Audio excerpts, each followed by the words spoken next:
Hi, I'm Vera. And I'm Sloetti Spaghetti, and we like to go on cycling trips and have been doing so for over a dozen years. In this video we would like to share some of the memories we have on a trip we did in the spring of 2014. If you've been following our last videos, you will note that this is the third cycling trip we did, and as you will soon find out, it was very much unlike the others. Yes, for example, it was a lot shorter and we didn't have a particular reason to get to a specific destination, like visiting grandma or skinny dipping in crystal clear waters, enjoying the sun and getting a nice tan. No, for the first time, cycling was the sole objective, or rather to gain further experience and test out some new equipment in preparation for the long summer trip we had planned. So we bought a new tent which was easy to set up and gave us a bit more space. It was pretty expensive but promised good protection against the elements and was a great choice as it has become our summer residence and we have used it intensely for the past 10 years in all sorts of weather conditions and it has aged really well. Another thing we upgraded on was a luggage carrier for the front wheel, which are appropriately called lowriders, as you can attach smaller panniers close to the ground, distributing the weight more evenly and centering the point of gravitation, which helps keeping the bike stable even at the highest speeds. I perked my carrier up a bit with the rubber duck, much to the delight of toddlers, as it was easy for them to spot at this height. And also we had new tires and have stuck to them ever since, sometimes going 30,000 kilometers without having to replace them and hardly ever having a flat tire again. Especially not like on the last trip, where we had punctured 3 tires simultaneously. As we had a couple of days off work around Easter, we thought that would be the perfect occasion. Of course, as time was limited, we couldn't go all that far, so we made a 2-hour journey by train to Basel and started out near the French border. Then we headed north, passing Mulhouse, into the Alsatian vineyards and then along the Alsace wine route, keeping close to the foot of the Vauban mountain range. And then circling around Strasbourg to cycle back to Basel by way of the Rhine Valley basin. In total, we cycled 330 kilometers in 6 days. On the last trip, which lasted 7 weeks and covered 2,600 kilometers, we came to a simple yet profound realization. The more you cycle, the easier it is. So we thought it would be a good idea to get in shape early in the season. And this route promised ideal conditions as the first part was extremely flat and was followed by short, gradual slopes. Nothing too crazy to start out with as not to overstrain our capabilities after thought of hibernating all winter. France was an obvious choice for us, as it had offered stress-free cycling experiences in calming environments on quiet country roads on our last trips. However, we underestimated just how popular the region we chose was around Easter, and some of the towns we saw were rather crowded. But that would only become apparent in the coming days. For now, we were enchanted by the peaceful nature reserves and quiet forests, not thinking about the eggs that lay hidden and we were yet to discover. By the way, we've hidden a few Easter eggs in the pictures ourselves. If you can find them, you can tell everyone where they are in the comments below. We were greeted by this little critter upon arriving in Mulhouse. Of course, we weren't the only ones whose attention was drawn to the sweet animal, as nearby a child was pulling his father's hand, wanting to get a closer look and excitedly shouting out that he had seen a beaver. And the dad was like, "Oh wow, look at that!" As a professional teacher of nature and the environment, I repeatedly have to explain this to school kids on excursions. So I was naturally inclined to point out that this was not in fact a beaver, but a nutria, which is a common mistake, as people often confuse these two. But explaining this to the father and child with my rudimentary French language skills was rather difficult. So let me take the opportunity to explain it in good old English, as you might not be familiar with the distinction yourself. First of all, beavers are active in the dark, so it is extremely unlikely to come across one in the middle of the afternoon. If you are lucky, you might see one in the early hours of the morning before sunrise. Then a beaver's tail looks totally different, as it is flat, round and scaly, and sort of resembles a paddle. The third sign you're observing a nutria and not a beaver is that beavers only hold their heads out of the water when swimming. A nutria will swim with its complete body floating on the surface of the water. And finally, a beaver's whiskers are brown, whereas a nutria has white whiskers. And apart from that, a beaver is quite a bit larger than a nutria. Nutrias are native to Europe, but were imported from South America for breeding and farmed for their pelts in the 1920s in Germany. However, some of them escaped and spread all across Central Europe and are common sight along the French canals. So we even have footage of nutria babies and nutrias eating. But you have to wait for coming videos until we reveal them. So don't forget to hit the subscribe button so you don't miss out on that. Before we continue with the impressions of our trip, I would like to make a small interjection and get you familiar with some general characteristics of the Alsace region. If you don't know these facts already, of course. Alsace, as it is referred to in French, has a rich history. This will not only become very apparent as you see the pictures we took, and the wine route boasts a string of picturesque medieval villages to discover, but it is also evident in that many of the town's names have a strong German ring to them. In fact, Alsace is a bilingual region and is called Alsace in German, and it has repeatedly been shoved between Germany and France, or conquered, or confiscated, or occupied, or whichever way you see it. Although French is the official language and is most commonly used, many of the elders still speak a German dialect called Alsacisch that is closely related to Swabian and the rather unique dialect spoken in Basel. I could go off on a tangent now about German dialects, but we'll leave it at that. Now, as each town and village also has its own unique history that would beg to be explained, any deep dives into them would result in long essays. So, rather than continuously interrupting the slideshow with one fact after another, we suggest you do any research on your own accord. And for now, we invite you to just sit back and relax and enjoy all the wonderful impressions we had.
Getting to Strasbourg had taken us 4 days, and stopping in all the villages and towns meant that we hadn't progressed at a fast pace. Now we would complete the trip back in 2 days, making good use of the cycle path along the Rhine Canal. Giving us a good chance to use our newly acquired clipless pedals, a further upgrade we had made and were testing on this trip. These were especially beneficial on the long uninterrupted stretches. Because it was difficult to get used to locking in and releasing the foot from the pedal on short distances in between intersections. With time it becomes second nature, but it can take a while for the brain to adapt. And that was in fact fairly dangerous. And I received multiple bruises after falling over because I had forgot to unlock my foot in time. Brisach was the only time we touched the Rhine, giving us a peep over the border to Germany. Though we were far more interested in what we discovered in France, where Neuf-Brisach or New Brisach lay, by far the most modern town we stopped at. However, the town is not just a random settlement, but rather a fortress with a village within, all laid out in rectangular blocks like on a drawboard. This was the last of 33 fortresses spread out to all corners of the country, built and planned by the great Sébastien le Prestre de Vauban, also known as Vauban for short. He was born in 1633 and became the royal engineer under the reign of Louis XIV. Neuf-Brisach was erected in 1699 and took 4 years to complete. Neuf-Brisach is a prime example of his engineering skills and the only one of his evolved latter-day so-called third system designs that still exists in its entirety. The village grid with the military-style assembly square in the centre laying within a star-shaped octagon consisting of citadels, fortifications and drawbridges. This bird's eye image reveals the extent of this construction and its geometrical beauty. There is a museum in the town to commemorate Vauban's achievements.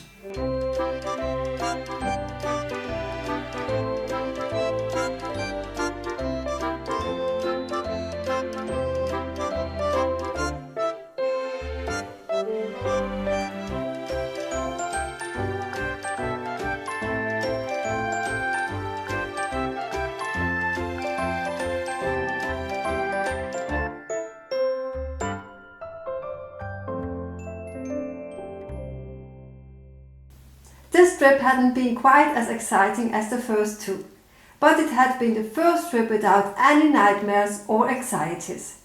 From the aspect of adventurous cycling, it was almost a bit boring. The beautiful towns and villages compensated for that, and there would have been loads more to discover in the area if we would have had more time. As you can see, the pictures we took weren't as random as on the last trips. We had adjusted our mindsets from the previous trips to not solely focus on getting from A to B, but really enjoying the vast variety of things you could discover on the way, many of them unexpected. But not only had we started to discover the geography, but were also beginning to zone into our own preferences and tastes and develop our own personal style of cycling. And on this trip, this had started to manifest itself in many ways. However, except for on some occasional gradients, our physical fitness wasn't really put to the test, as there was so much to see that cycling often became a second priority. In fact, in comparison to what we had done last summer, we had progressed at a snail's pace, with the exception of the last stretch from Strasbourg to Basel, where we covered longer distances, and if we could have continued like this, would have probably reached a state of flow after a couple of days. So we decided to make a second warm-up trip to follow up on this theme before departing for our long summer tour. And at the end of this trip, we would get acquainted with another of Vauban's legendary fortifications that was home to some very unexpected inhabitants. So, if you want to find out where we went and who we met, be sure to catch our next video. It was really fun making this video, and I hope you enjoyed it too. If you did, please hit the like button. And be sure to hit the subscribe button so you don't miss out on the next one. We look forward to seeing you soon again. So until then, thanks for watching and bye bye.